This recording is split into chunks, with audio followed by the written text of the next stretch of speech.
ఈలోపు మా తమ్ముడు నన్ను భయపెడుతున్నాడు బాంబ్‌తో. హే క్యూటీస్, గుడ్ మార్నింగ్. 3:06 అవుతుంది. ఇప్పుడు లేచి ఫ్రెష్ అయ్యి భోగి దగ్గరికి వెళ్తాం. భోగి అయ్యి 1 వీక్ అవుతుంది. కానీ ఆ రోజు మార్నింగ్ వార్మ్త్, ఆ హ్యాపీనెస్ ఇంకా నా మనసులో అలానే ఉంది. మార్నింగ్ చలి నిద్ర కళ్ళలోనే ఉంది. కానీ భోగి అంటే లేజీకి ఛాన్సే ఇవ్వంగా. ఇంకా కజిన్స్ అందరం కలిసి భోగికి పూజ అయితే స్టార్ట్ చేశాం. దీపం వెలిగించి కొబ్బరికాయ అయితే కొట్టేశాం.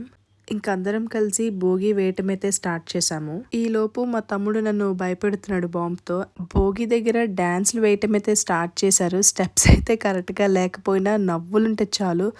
ఆ ఒక్క మూమెంట్‌లోనే ఏజ్, స్ట్రెస్, రెస్పాన్సిబిలిటీస్ అన్నీ పాజ్ అయిపోతాయి మనకి. ఫెస్టివల్స్ అంటే డెకరేషన్స్ ఒక్కటే కాదు, కలిసి ఉండటం, ఒక దేవుడి ముందు ఒకటిగా నిలబడ్డం.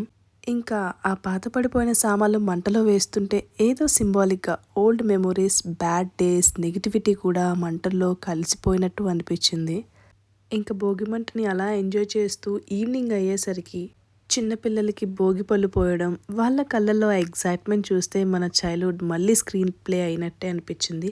ఇంకా నైట్ అయ్యేసరికి చిన్న పెద్ద ఎవ్వరూ తేడా లేకుండా ఆటపాటలతో సరదాగా గడిపేశాం భోగి రోజున. బాయ్స్ ఏమాత్రం ఆగకుండా చెలరేగిపోతున్నారు డ్యాన్సులతో. అండ్ భోగి పూజతో స్టార్ట్ అయిన ఇయర్ మనకి మంచి మెమొరీస్ ఇవ్వాలి. కజిన్స్గా ఇలానే కలిసి ప్రతి భోగిని సెలబ్రేట్ చేయాలి. సబ్స్క్రైబ్ టు కావ్యతో ముచ్చట్లు.